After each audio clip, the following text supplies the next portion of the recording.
कोकणातील प्रत्येक घडामोडींचे लाईव्ह अपडेट पाहण्यासाठी आताच कोकण कटा न्यूजच्या सर्व सोशल मीडियाच्या प्लॅटफॉर्मला लाईक, फॉलो आणि सबस्क्राईब करा।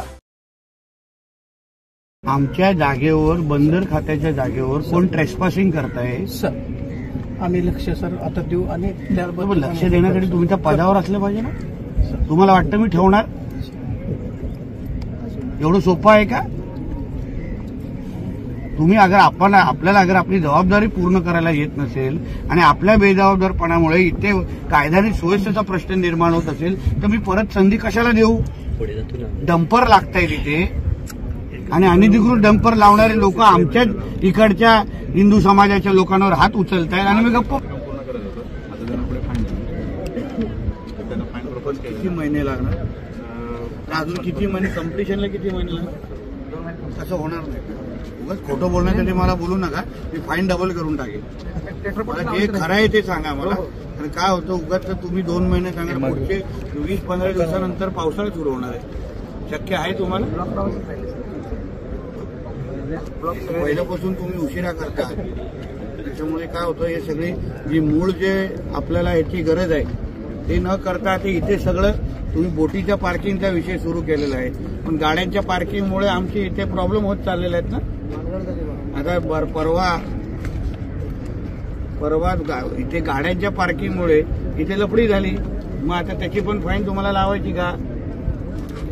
तर तुम्ही प्रोजेक्ट डिले केलाय, इथे कायद्याने सुव्यवस्थेचा प्रश्न उपस्थित राहिलेला आहे आणि इकडचा जबाबदार अधिकारी कोण आहे? बंदरे खात्याचा कोण बघतं? तुमच्या अंडर इथे कोण बघतं का? कोण आहे? तुम्ही आहे? तर तुम्ही इथे तुम्हाला इथे गाड्याची पार्किंगची परवानगी दाखवा मला।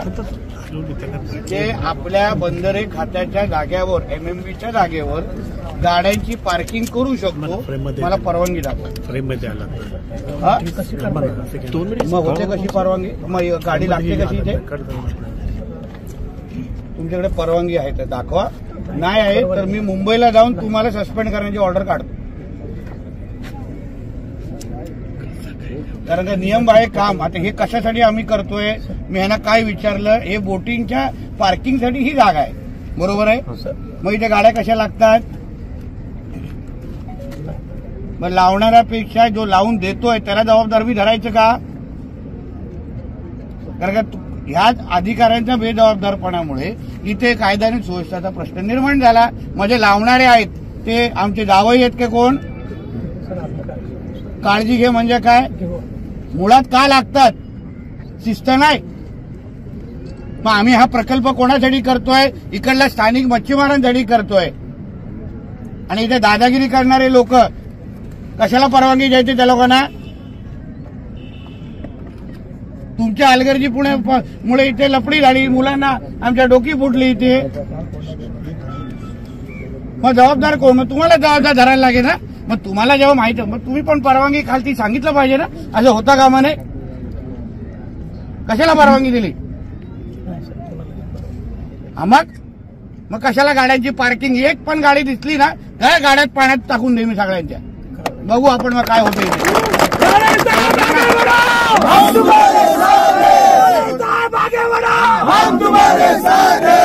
हवा भरण्यासाठी नाही बोलत आहे, माझ्या खात्याच्या अधिकाऱ्याशी बोलतोय।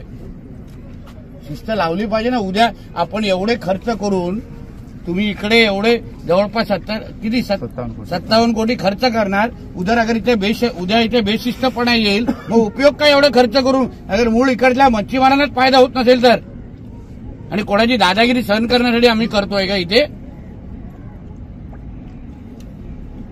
काय झालं तेव्हा कोण सांगेल मला? इथे पुढे या, बाजूला या। आता त्या दिवशी काय झालं इथे? त्या दिवशी इथं ही ज्या गाड्या लागतात इथे डंपर वगैरे सर्व लागलेले होतं, पूर्ण हे भरतं डंपरने।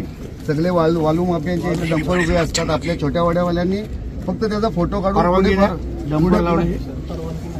मग त्यांनी हे केलं तर त्याला इथं त्या डंपरवाल्यांनी मारहाण केली। या मुलाचं तर पूर्ण हे फुटलं होतं, 7 ते 8 टाके पडले, याला 14 टाके पडले होते साहेब। आणि असे 10 ते 12 लोकांना असं किरकोळ असं चांगलं जखम झाली होती। एवढी मोठी इथं हे झालं। रजेवर गेलेले आहेत। मग ती जेव्हा घटना झाली तेव्हा कोण होतं? ती जेव्हा मारण्याची घटना झाली तेव्हा कोण होतं? ते होते का तुम्ही होता? साहेब, आणि असे 10 ते 12 लोकांना असं किरकोळ असं सगळं जखम झाली होती. एवढी मोठी इथं हे झालं. सर रजेवर गेलेले हा? रजेवर गेलेले आहेत. मग ती जेव्हा घटना झाली तेव्हा कोण होतं? ती जेव्हा मारण्याची घटना झाली तेव्हा कोण होतं? गवार म्हणून ते होते का तुम्ही होता? सर ते रजेवर आहेत सर आता. आणि ही ते जेव्हा होते, घटना सर. झाली ते होते सर.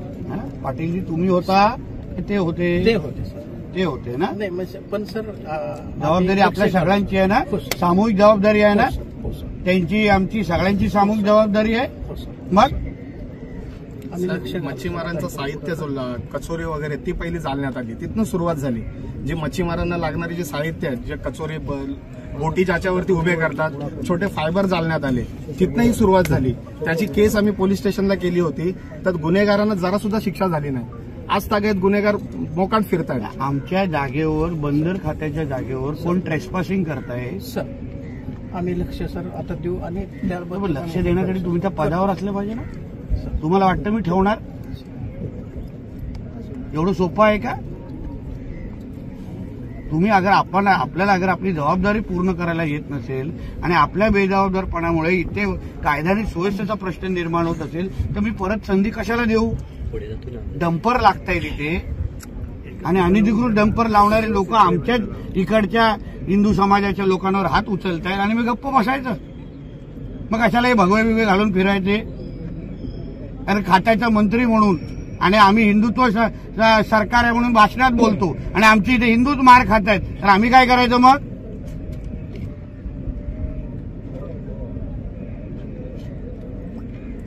पुढे काय करणार?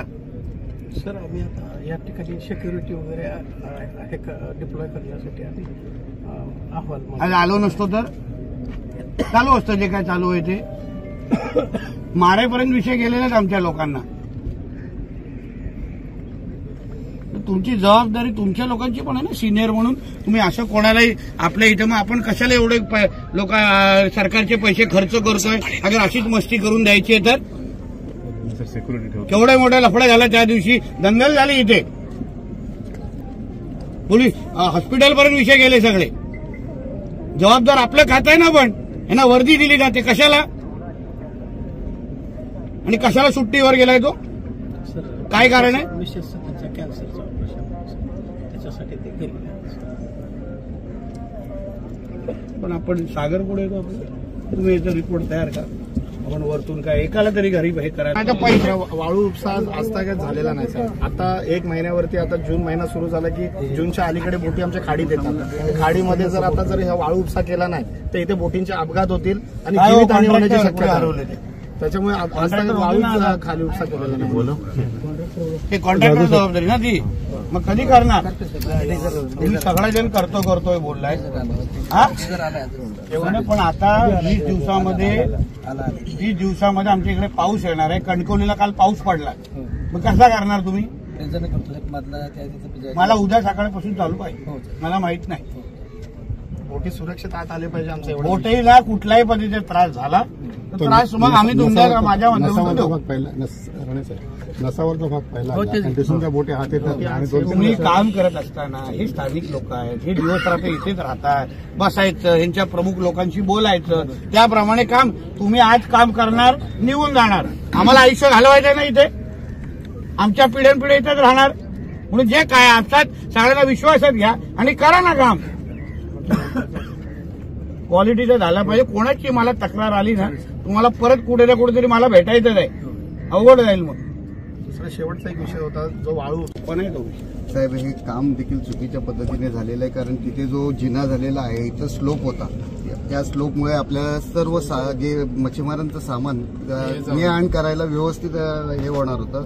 परंतु स्थानिकांच्या या आरेरवीमुळे ते तिथे पायऱ्या इथलेच जे स्थानिक जवळपासचे जे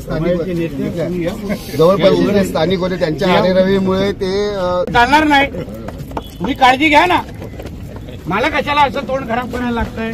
तुम्हाला जबाबदारी दिली आहे.